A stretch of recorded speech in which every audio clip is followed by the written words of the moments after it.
Bonjour et bienvenue sur la chaîne de Lento. Gobelin Noob. On va bientôt plus être noob à force, hein, parce que ça fait quand même 40 numéros qu'on a, quasiment.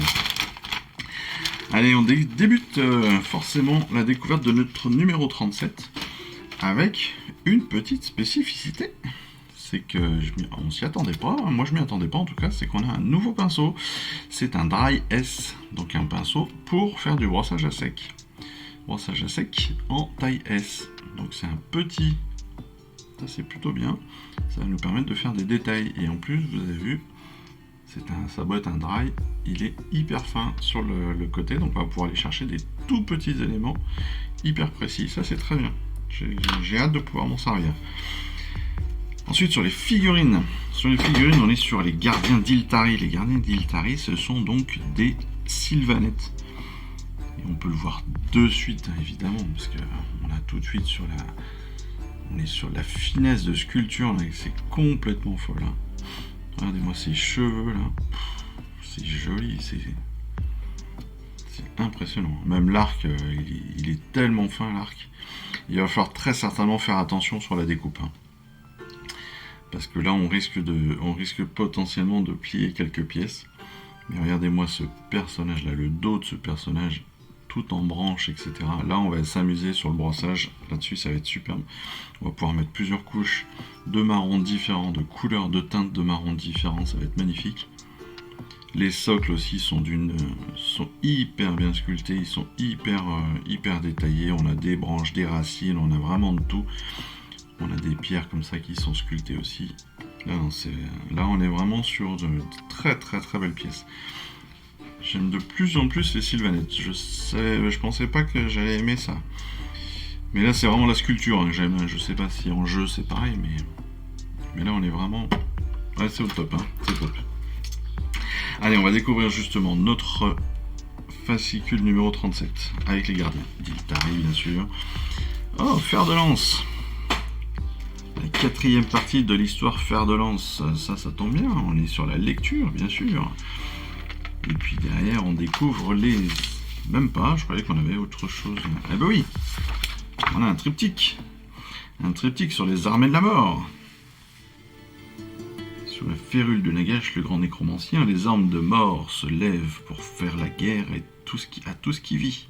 Elles combattent pour instaurer un ordre stérile dans leur royaume, la nécrotopie. Un empire silencieux où il ne reste aucun être vivant et où tous sont liés à la volonté de Nagash.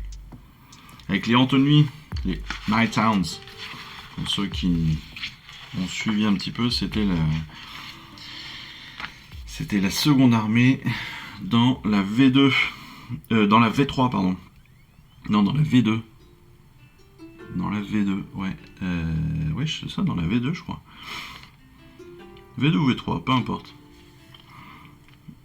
Avec des racles chaînes. Là, on découvre vraiment... Là, on est sur un autre univers. Hein. La mort, c'est autre chose. Hein. Mais les Antonuits, là, les racles chaînes sont super sympas.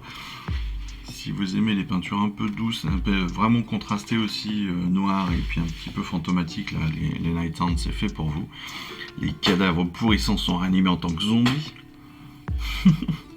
Sans peur ni pitié, peu de choses sont plus terrifiantes à affronter que les armées de Nagash, car les combattre et constater le caractère inéluctable de la mort elle-même. Ces légions ressuscitées mènent des guerres d'usure interminables contre ceux qui se dressent sur leur chemin. Encore une fois, on a des illustrations qui sont complètement folles. Qui ne rêverait pas de jouer sur un terrain comme ça? On a des petites collines là. On a des temples avec des marches, enfin voilà, sur un promontoire rocheux là. On a là ils ont fait, oh là là, mais c'est un cimetière, c'est le mausolée de je ne sais plus quoi. Il était dans Mortal Realms, c'est le numéro 11 et 15 je crois de Mortal Realms.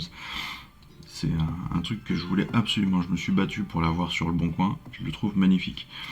C'est des différentes petites chapelles, en fait, des mausolées. Et puis vous avez autour des grillages, des choses comme ça là, avec des tombes et tout. Magnifique. Mais là, regardez-moi ça, ce promontoire rocheux aussi avec des pierres qui ressortent. Là, vous avez des racines qui sortent du sol, enfin...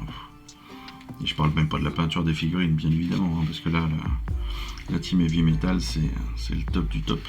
Pour ceux qui aiment ce style de peinture, bien sûr, mais bon. Les modeleurs d'os utilisent leur magie pour façonner des constructs morts vivants. Des constructs. C'est un mot inventé, ça.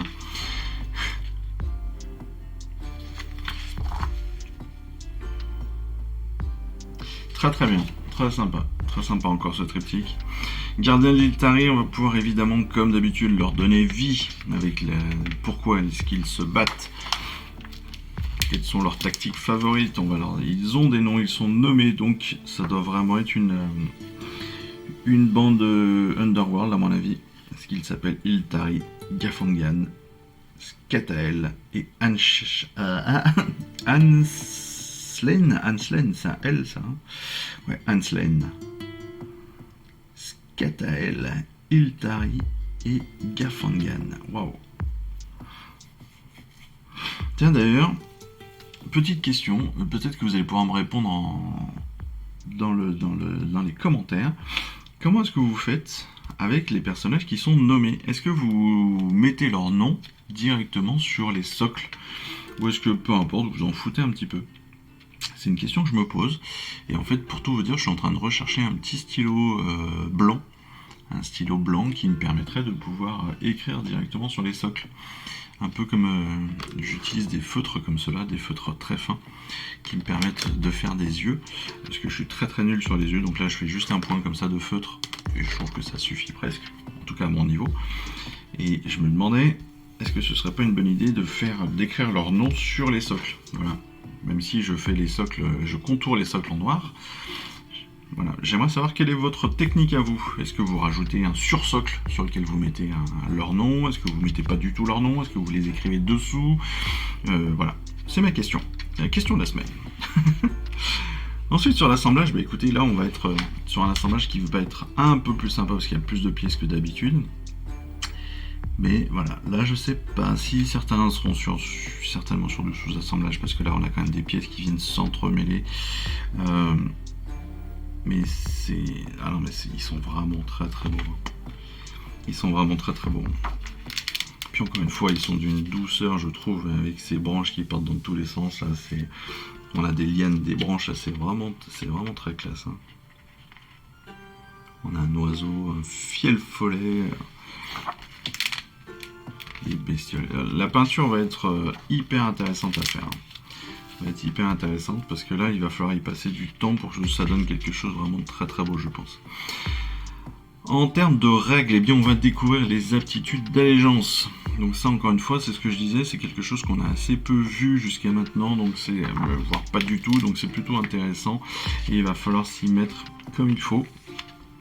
Et je suis très content d'avoir ça pour avancer aussi dans la pratique, même si j'ai du mal à tout gérer en même temps, vous le savez, vu que je gère les batailles tout seul, j'ai du mal à gérer toutes les règles, mais malgré tout, c'est intéressant et c'est important d'avoir tout ça. On va pouvoir découvrir donc ce que sont les unités d'alliés, les traits de bataille, les optimisations, etc., etc. Tout ça va nous amener vraiment à une pratique complète. On a évidemment derrière la charte d'unité de chacun de nos Iltari. Et oui, gardien d'Iltari. Ah non. Ah, en fait, il y en a un spécifique, j'ai l'impression. Il y a Iltari et les gardiens d'Iltari, d'accord. Ouais, un peu comme avec les... Un peu comme les bandes. Ouais, non, mais ça doit vraiment être une bande Underworld. Hein. On est encore une fois sur une jolie petite bataille, le poids des ténèbres, avec nos deux terrains que l'on découvrira, petite bataille qu'on découvrira dans la vidéo spécifique, bien évidemment. Sur les prochains numéros, le numéro 38, ce sont donc des Vindictors. Malheureusement, j'ai l'impression que ce sont les mêmes que ceux qu'on a déjà. Et le 39, ce sont nos deux peintures Shade. Donc ça, c'est pareil, ça va être sympa parce qu'on va pouvoir amener encore plus de détails à nos figurines.